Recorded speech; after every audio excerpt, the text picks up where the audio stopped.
On a beaucoup parlé des crypto-monnaies ces dernières années. On a aussi beaucoup parlé des réseaux sociaux. Et on a beaucoup dit également que les banques traditionnelles devaient se réinventer. Et on voit qu'elles ont énormément de mal à se réinventer. Et malheureusement, par rapport à ça, elles vont vers des heures beaucoup plus noires si elles n'y arrivent pas.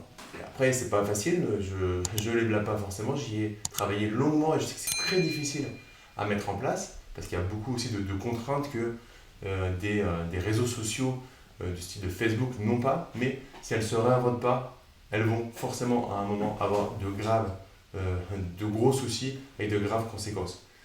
Et ce qui est marrant, c'est que les crypto-monnaies, l'influence des crypto-monnaies, la pression d'un Facebook a pas entraîné forcément la réaction directe des banques privées, mais a entraîné une réaction des États. Et ce qui est fou, c'est que ce n'est pas les banques privées, du coup, qui se sont dit qu'ils allaient se réinventer, et c'est les États qui, en voyant en fait, des Facebook, des crypto-monnaies, se sont dit qu'ils avaient besoin potentiellement de se réinventer, qui ont eu peur. Mais la peur leur a permis de réagir et de commencer à étudier des monnaies digitales de banque centrale. L'euro numérique, c'est la nouvelle idée de Christine Lagarde et de la Banque Centrale Européenne. Une monnaie purement virtuelle qui pourrait être utilisée par vous comme par moi via notre smartphone. Quelle différence avec les euros sur votre compte en banque ? Eh bien déjà, les transactions seront plus rapides, voire instantanées, et ne nécessiteront aucun règlement interbancaire comme c'est le cas actuellement. Plus surprenant encore, cet euro numérique permettrait à la BCE de voir ses politiques monétaires directement parvenir aux citoyens et se passer totalement des banques privées, pouvant ainsi, selon les mots de la BCE, stimuler directement la consommation des ménages et les investissements des entreprises. En clair, un possible bouleversement à venir de la monnaie, accéléré notamment par le Covid-19. Oui, encore lui, puisqu'il a fortement stimulé les paiements sans contact et affaiblit encore le bon vieil argent liquide. Stimulé également par l'essor de plus en plus de monnaies numériques, comme la Libra de Facebook ou les projets d'autres États, comme celui de la Chine ou des États-Unis. En clair, la BCE ne voulait tout simplement pas se retrouver sur la touche.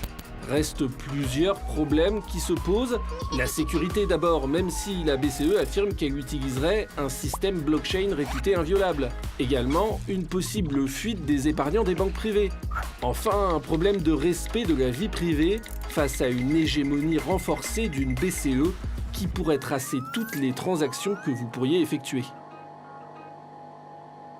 Il y a eu beaucoup d'informations, on va revenir sur les informations majeures, mais d'une manière générale. Même si ça ne se met pas en place, même si ça ne va pas au bout.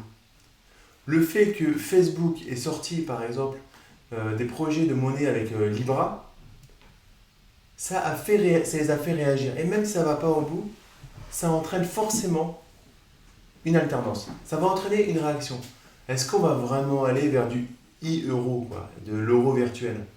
J'en sais rien, parce que tu as bien compris que faire ça, ça a un impact majeur, c'est qu'on va pouvoir se bypasser entre guillemets les banques privées. Alors, tu as des banques privées qui sont fortement, alors elles ne sont pas nationalisées, mais elles sont quand même pour certaines tenues fortement sous vigilance de l'État.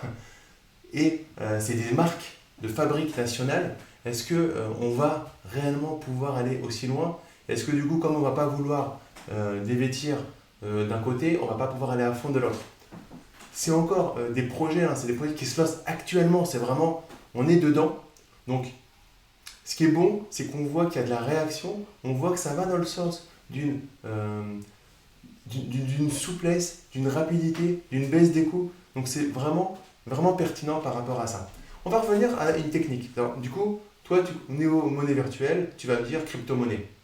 Donc, la crypto-monnaie ou la monnaie virtuelle des banques centrales, il y a un principe de blockchain derrière. Mais pas le même tout à fait. Il y a des niveaux de blockchain qui sont sensiblement différents. En fait, pour les crypto-monnaies, ce qui se passe, c'est qu'on a barré tous les organes centraux de décision. C'est-à-dire que c'est un système décentralisé, c'est-à-dire que banque centrale, notaire, etc., tout ça, on n'en a plus besoin et on se débrouille entre nous. On fait des petits paquets et si ça marche à la confiance où pour échanger dans un groupe. Alors je vulgarise exprès pour les pros des cryptos et des blockchains, mais à un moment il faut vulgariser pour comprendre en fait que c'est pas si compliqué que ça, les mécanismes qui sont derrière. Tu prends un petit groupe qui sont propriétaires chacun d'un bloc, et quand chacun donne son accord, alors on peut faire circuler une écriture, sur des adresses physiques, mais on peut faire circuler un bloc à l'intérieur de la blockchain, à l'intérieur de la chaîne de blocs, tout simplement. Donc, c'est décentralisé, il n'y a pas de permission, d'autorité, de contrôle par rapport à ça. Ce qui entraîne comment dire, une défiance vis-à-vis du système bancaire qui n'aime pas du tout ça, puisque on peut les sortir de ça et ils ont l'impression d'être d'être lésés par rapport à ça, alors qu'il y a des... alors je ne suis pas un pro des crypto-monnaies, loin de là, mais il y a certaines crypto-monnaies comme le Ripple qui étaient normalement pour venir faciliter tout ce qui se passait au niveau des banques dans les échanges monétaires. Donc, ça, c'est ce qu'on appelle les blockchains ouvertes, donc permissionless. Donc, c'est le système de blockchain pour les crypto-monnaies, potentiellement Libra, et celles que tu connais plus, les Bitcoin, Ethereum et autres crypto-monnaies, c'est ouvert. Là, clairement, on est sur un mode de blockchain privé. Pour les NDBC, pour les monnaies digitalisées des banques centrales, on va être sur un système plus fermé. C'est-à-dire et c'est bien un problème, c'est qu'on va recentraliser avec une sorte de tiers de confiance. Donc en fait, on va plus pouvoir, comme c'est fait avec les crypto-monnaies, chacun ne va pas pouvoir créer de nouvelles choses. Ça va être un petit peu plus limité, c'est-à-dire qu'il y aura comme des verrous. Et en fait, tu auras un accès en lecture, mais pas en écriture d'une certaine manière sur les blocs. Donc tu pourras faire circuler ces blocs-là, pas en créer de nouveaux, et avec une régulation par preuve d'autorité, hein, une régulation par la Banque centrale elle-même. Donc, ça retire un petit côté sexy, un peu, on va dire, tu sais, comme les adolescents qui sont un peu en rébellion. Les crypto-monnaies, c'est vrai que c'est la rébellion. C'est, voilà, on n'a plus besoin de système de régulation, on se régule tout seul. Là, clairement, tu penses bien que quand ça vient des États, ils ne vont pas admettre ça. Donc, on a un petit niveau en dessous. Donc, c'est ce qu'on appelle des blockchains permissionnées. Et du coup, ça va quand même accélérer les échanges, mais on revient avec un niveau de contrôle. Alors, on aime, on n'aime pas, encore une fois, moi je te parle de la technique par rapport à ça. Ce que je trouve énorme là-dessus, c'est que tous les plus grands pays se sont lancés dessus. Donc il y a la Chine et qui est bien en avance là-dessus, mais la plupart des pays voilà, se lancent là-dessus. Et ça, pour moi, c'est vraiment une vision 3.0 des États, des banques centrales, et c'est bon pour l'avenir. C'est comme un petit peu une cure de jeunesse, et pour avoir vécu de près dans le système bancaire, si on met une jeunesse à ce système-là, on va tous y gagner.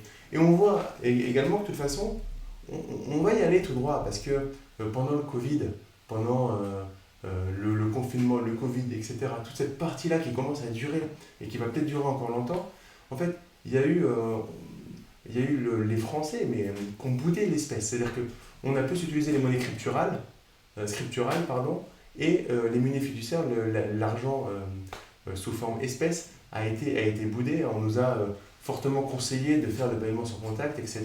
Donc, on est en train de se passer au fur et à mesure de cette monnaie espèce. Et du coup, c'est comme si on ouvrait les bras à ce genre de monnaie virtuelle, de ce qu'ils appellent de e-euro. Alors, est-ce que ça ira au bout? Honnêtement, j'ai plutôt des doutes sur le fait que cette première version y aille au bout, c'est-à-dire que ce ne soit pas juste un effet de mode pour contrer un Mark Zuckerberg qui peut déséquilibrer fortement l'économie si on le laisse tout seul faire son Libra avec le nombre d'utilisateurs au niveau mondial de Facebook. Ça, c'est clair. Donc, au moins, ils réagissent et c'est vraiment plutôt une bonne chose. Je voulais te dire un dernier truc qui m'a vachement surpris. Donc, comme je te dis, la Chine est vraiment à fond là-dedans. Et au niveau européen, le premier pays qui est vraiment là-dedans, qui s'est lancé dans cette devise digitale, c'est pas la France, c'est la Lituanie. J'étais super surpris de constater ça. Et c'est aussi la force, je pense, de cette Europe multi-État, c'est que du coup la Lituanie, on ne se dirait pas forcément que ça serait... c'est pas on entend toujours parler de France-Allemagne, mais là on est sur un projet, on voit, avec une certaine agilité, et on a des pays peut-être novateurs qui vont nous aider à être dans ce jeu, parce que là, on parle au niveau européen, pas au niveau français, on a besoin d'être au niveau, si la Chine, si les États-Unis s'embarquent là-dedans, pour pouvoir être là au moment où il faudra, et faire avancer l'éléphant du système politique, du système économique, du système monétaire. Et honnêtement, c'est vraiment un challenge énorme pour avoir travaillé dans les services de crédit, de conformité. Honnêtement, si on arrive à les faire bouger et à faire valider ça par des organes de contrôle au niveau des banques centrales et aussi des banques privées, parce qu'à un moment, elles vont être obligées, les banques commerciales, de rentrer là-dedans. Alors là, ça sera vraiment chapeau. Et merci Marco, parce que ça sera un peu grâce à toi qu'on aura fait bouger tout ça. Et c'est top, on voit bien qu'on reproche à ces jeunes en fait, d'être dans la provocation, mais c'est parce qu'on est dans la provocation qu'on fait avancer aussi les générations qui se sont reposées longtemps sur leur laurier. Donc moi je suis vraiment ravi de ça. Alors ok, il y aura sûrement un euro, V4, V5, V6, et que c'est pas le premier projet qui va accoucher d'une monnaie virtuelle qui sera utilisée par tout le monde, mais déjà c'est un premier changement qui est pour moi vraiment au top.